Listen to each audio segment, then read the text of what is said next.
All right, welcome everyone. This is Dr. Eichler, your Chem 1A instructor, if you're taking Section 60. And I wanted to make this short video to just go over some of the highlights of the syllabus, some of the things that you want to pay attention to as we progress through the course. So first of all, we're meeting Tuesday, Thursday, Bourne's B1A team. Hopefully you show up right place at the right time. My office is in Chemical Sciences, which is the Chemical Sciences down at the east end of campus, kind of near the Botanical Garden entrance. I'm on the second floor. So if you ever needed to come speak to me, that's where you would go. I don't give out my phone number because my phone doesn't work so well and I don't check voicemail very frequently, so you probably won't get in touch with me if you call me. So the best way to get in touch is by email, which is there. And I just wanted to point out that office hours are actually going to be done online this quarter, so I'm going to be using a web conferencing system, so I'll put information on that on the iLearn site. So if you need information on that, we'll talk more about that. Okay, so this is Chem 1A. It's a required course for just about any student in CNAS. So if you're any sort of science major, you're pretty much going to have to take Chem 1A. Also, a lot of engineering students will take this. Or if you are a pre-med, non-science major, but you're going to do pre-med, then you have to take general chemistry. So it's nice to have you guys here. We've retooled our Chem 1A slightly this year, so we're essentially going to cover chapters 1 through 7 in the OpenStax textbook. So we're going to talk about dimensional analysis, quite a bit about atomic structure, chemical reactions, in particular stoichiometry. We'll cover thermochemistry and energy of chemical reactions. And then at the end of the quarter, we'll finish with electronic structure, quantum theory, and then some of our bonding theories. All right, so the broad goals of the course, the way I try and structure things is that general chemistry tends to focus on two broad types of skills, one being problem solving, a computational type of work. So there'll be a lot of that involved in Chem 1A, but then we also want you to get a conceptual understanding of the nature of matter and chemical bonding. So there are kind of two broad things there that we incorporate, and I try and reflect that in the exams throughout the course. So you generally have about a 50-50 split between those two types of problems. So specific learning goals can actually be found in iLearn. So when you go to the iLearn site, in fact, we can just go there now.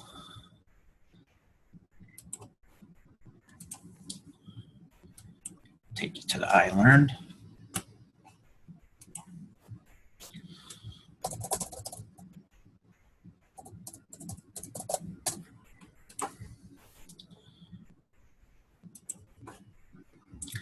So hopefully Chem 1A Section 60 is showing up in your iLearn dashboard. And when you go to the course materials link on the left, this is where you'll find all of the information for the course. So the first unit is going to be on measurement and conversions. So if you click on that folder, then you'll have all of your information and assignments. And the goals and outline will be posted here. So if you click on that. So these are the specific learning goals that you'll have for each chapter. So and essentially these are the things that are going to be on the exam. So you can see here, these are the specific topics.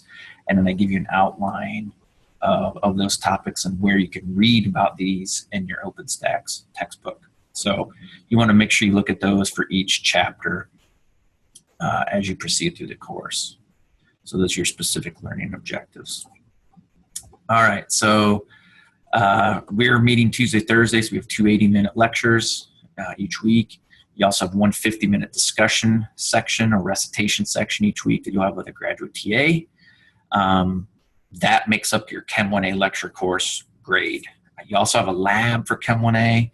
That's a separate course, counts as a separate grade. I have nothing to do with that course or that grade. So if you have any questions on that, you have to talk to your lab TA or Dr. Kevin Simpson.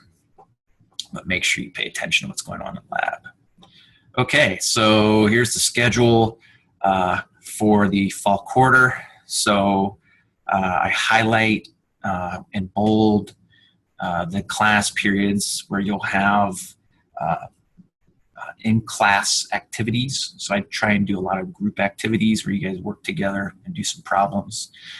So those are days where you're going to have lots of clicker points online. So you do not want to miss those days at all possible. That means you're going to miss more clicker points than normal.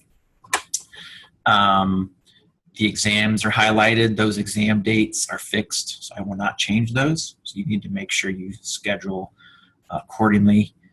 So don't go out of town or book a flight for those dates.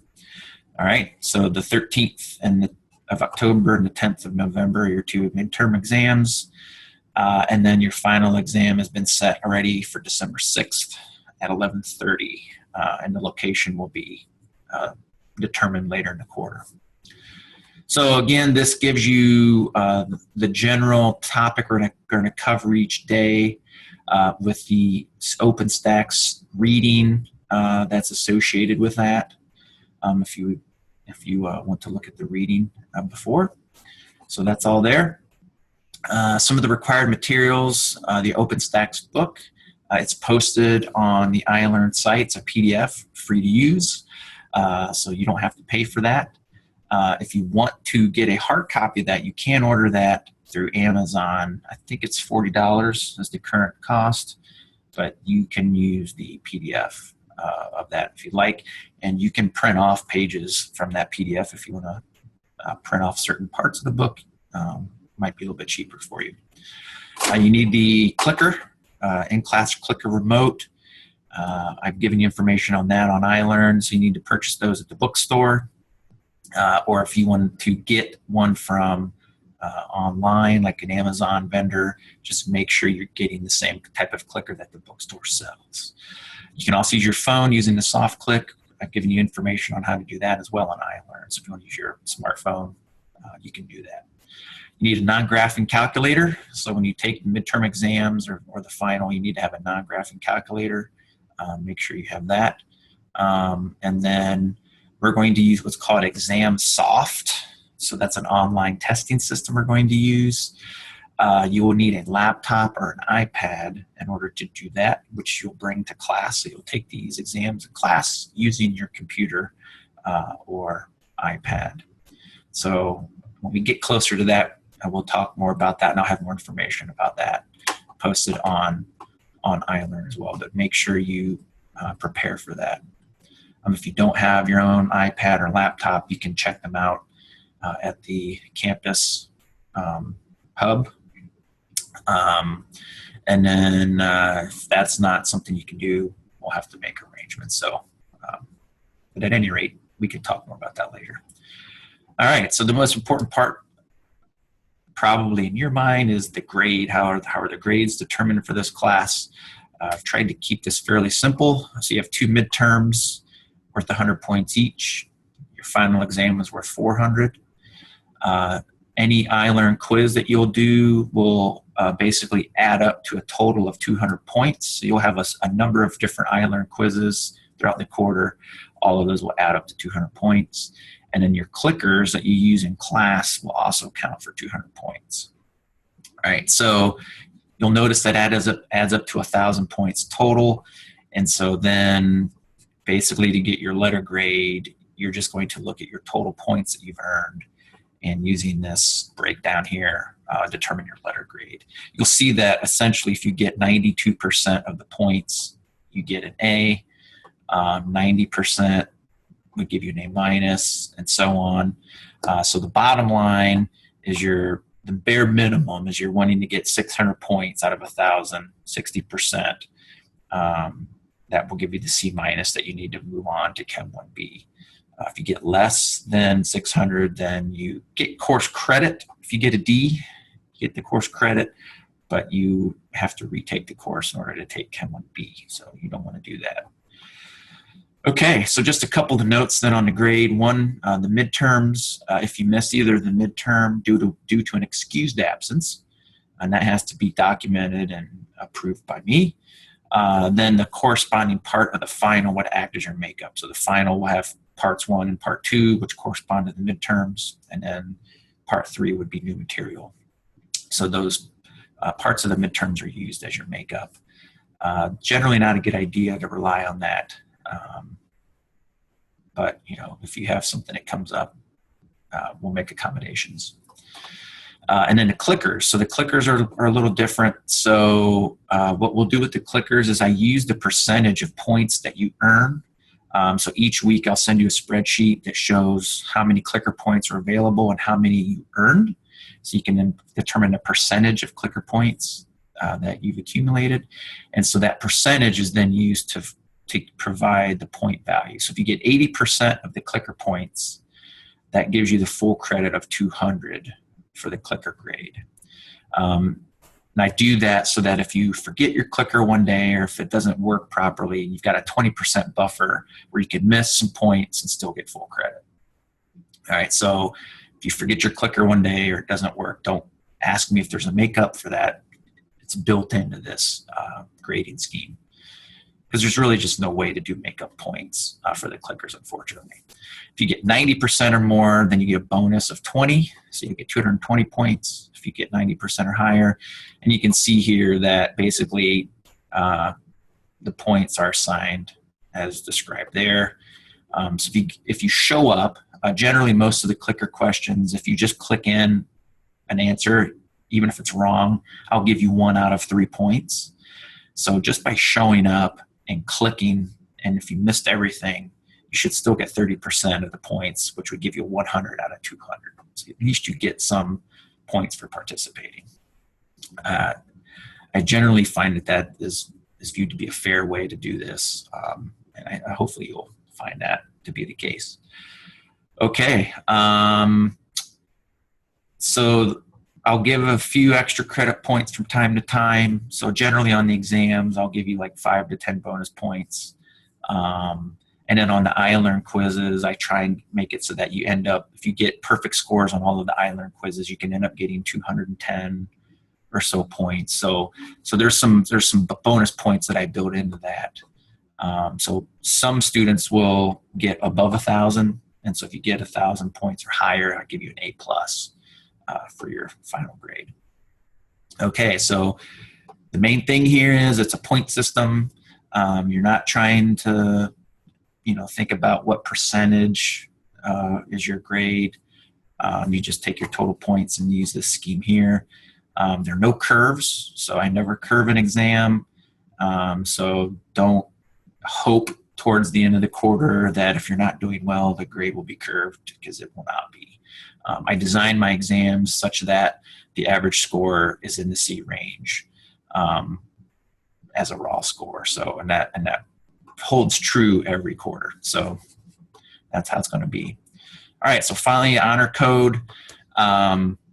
Just you need to remember that you're working under the UCR code of conduct, and that any cheating, of course, would result in a grade of F for the course, not just for that particular assignment. So the bottom line is, so the main thing is on the exams, you should not be collaborating with anyone on the exams. And the things that we do in class, when we do the in-class worksheets, I'll give you permission. I'll tell you to work in groups. You're encouraged to collaborate. So on the in-class assignments, even on the pre-lecture homework, you're encouraged to work in groups to help each other collaboratively. But then on the exams, then you're working on your own. So bottom line, if you're not sure, if I don't tell you you're allowed to collaborate, then you should not collaborate. If I tell you you're allowed to work in groups, then you don't have to worry about breaking this honor code. So make sure you pay attention to that. Okay, so I think that's it. This is posted on iLearn, so you can go review this at your leisure. I do not make copies, so if you want to look at this, you have to get it on iLearn. And what's going to happen, though, in the first day of class on Thursday, I'm going to ask you a few questions using the clickers about the syllabus. So if you've watched this video and you've looked over the syllabus, then you should get those clicker questions correct. So make sure you are paying attention. Okay, so I will see you guys on Thursday, and I hope you are ready to learn some chemistry. All right, we'll talk soon.